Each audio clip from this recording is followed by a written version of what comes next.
one word to describe this Celtics team, what would it be?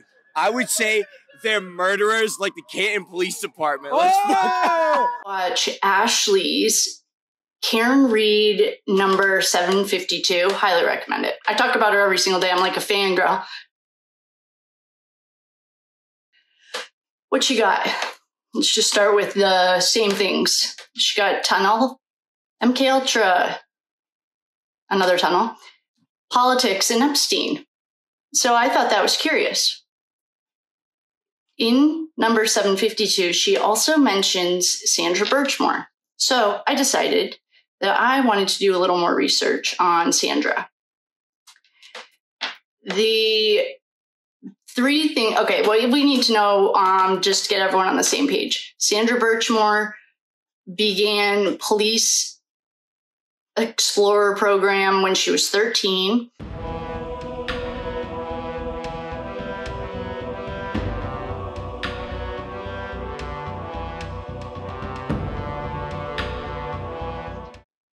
And responding off, she ends up dying. That's the sad thing. Well, and they ruled it a suicide. A disturbing case involving the Stoughton Police Department. Investigators found 3 former officers had inappropriate relations with Sandra Birchmore. She's a young pregnant woman who died a few years ago. Her death ruled a suicide. But the Boston Globe is now reporting a prominent forensic pathologist hired by her family is now calling it a homicide. NBC 10's Mary Marcos joining us live from the Stoughton Police Department with more on what this report could mean for the Birchmore case. It has since come out, her family hired a private investigator that actually, no, wasn't. She did not do that to herself. And it is weird. It is strange. At 9 o'clock, she's saying, hey, do we have a full day or a half day tomorrow? And then I think 45 minutes later, she's dead. Is just a tough sell for me, given what happened in the 45 minutes in between.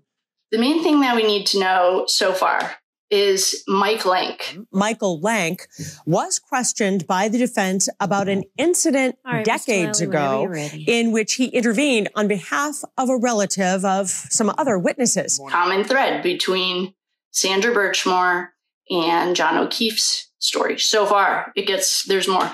Remember, if you watch the trial, he was the detective or lieutenant that was on the stand who was like taking stuff out of a bag. And shattered evidence and tested patience. It's listed as broken drinking glass. On day 6 of the Karen Reed murder trial, putting together the pieces of what happened that deadly day, including how a broken red taillight ended up on the scene. It was about 6 to 8 feet into the yard. Was it planted, or did melting snow uncover a hidden truth? And Jackson was like, what else? What else? And he brings it up in his closing, like 2 pieces of taillight magically turn into 8. It is of great importance to set a resolution never to tell an untruth.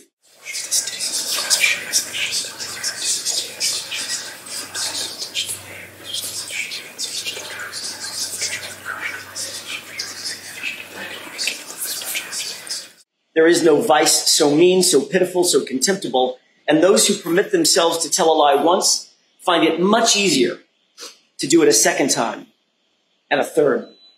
This falsehood of the tongue leads to that of the heart, and in time, it depraves all its good dispositions. I wasn't thinking clearly. I don't think I was capable of reason. And I lied about being down there.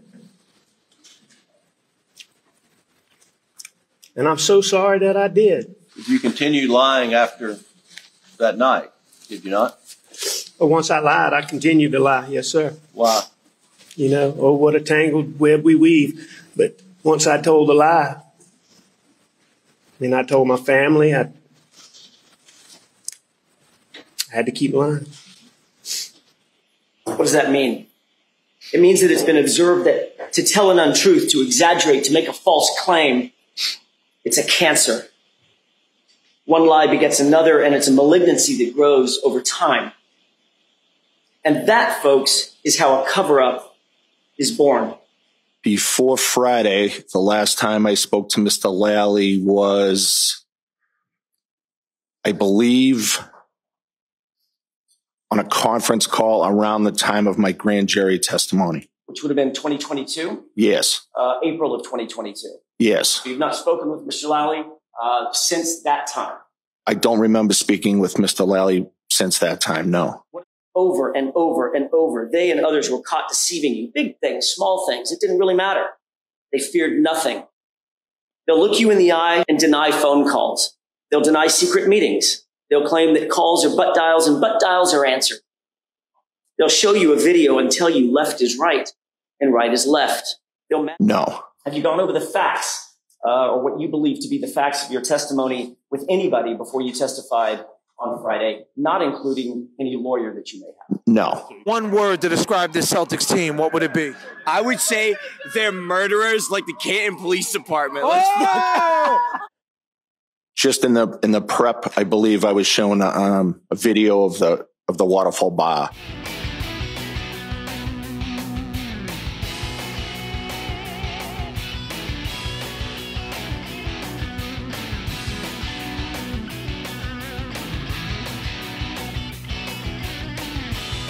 And that was back in April of 2022? No, that was for the prep for this trial. With whom did you prep for this trial? Mr. Lally. I'm confused. I thought you said you had not spoken with Mr. Lally since April of 2022. Except for the prep for this trial, I had not. Okay. That was my question, Mr. Albert. Okay, I misunderstood your question. I apologize. Did you prep for this trial with Mr. Lally? Yes. When? Approximately a few weeks ago. Okay. Mr. Albert, about 45 seconds ago, I asked you, have you spoken with Mr. Lally before your testimony in this process, this proceeding? And your answer was, no, I have not. Did you not understand my question? I did not. What was confusing about it? I was expecting you to ask if I had prepped with Mr. Lally. I didn't hear prep with Mr. Lally, so I didn't know what you were referring to. So when I said spoke with Mr. Lally, since I didn't say prep with Mr. Lally, your answer was no, I didn't speak with him. I just prepped with him. Yes. They'll magically turn 3 pieces of plastic into 5 right before your eyes. And even when they're caught with their own lies, they won't blink, they don't sweat. They'll just look you in the eye and demand, pay no attention. You folks look the other way. You are unmuted. I said, okay, so you're Brad Pitt. That don't impress me much. The defendant said, how many JMOs deep are you? The feeding trough was all set up, so I know Nagel couldn't have been far. We did pull footage from the library and from the Prohibition reflecting pool. I was not messing around with Nagel. That was for Bukkake. That was used to scan the area for any missing people. He likes to take his false teeth out and bob for apples. Anytime anyone puts on the leather, girls. We cannot hear you over the fans, okay? Please speak up. And that goes double for you, Mr. Lally, okay? Okay, that was my question, Mr. Albert. Okay, I misunderstood your question. I apologize. Did you?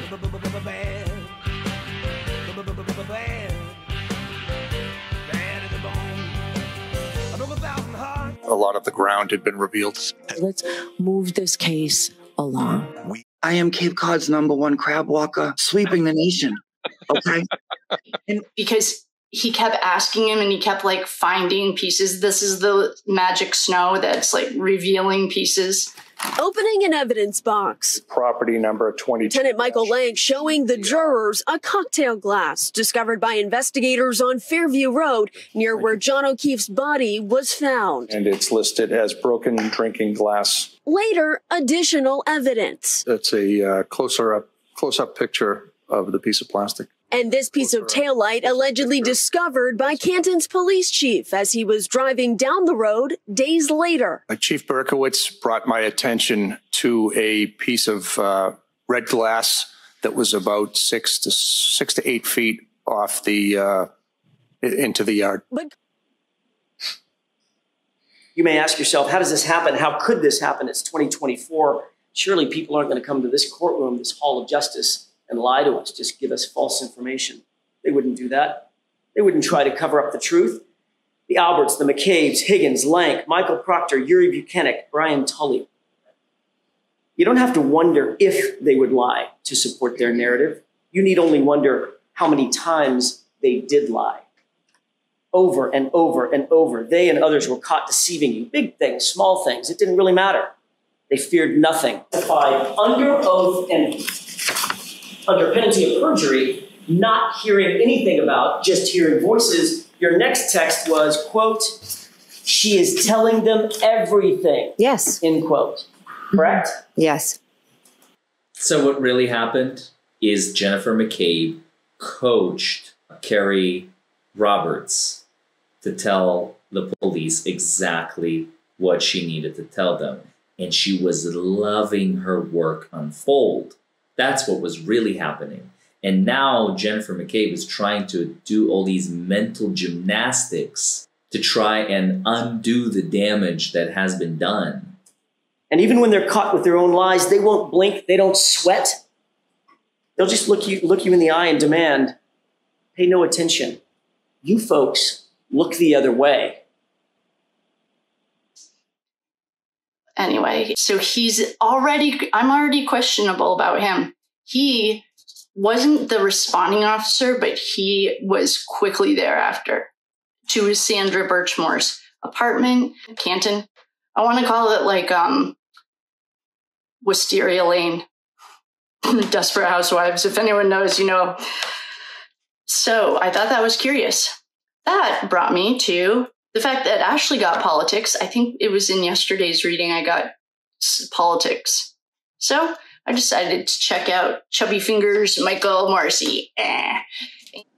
This will be the first statement of its kind in my dozen years as Norfolk District Attorney. The harassment of witnesses in the murder prosecution of Karen Reed is absolutely baseless. And he is a registered Democrat.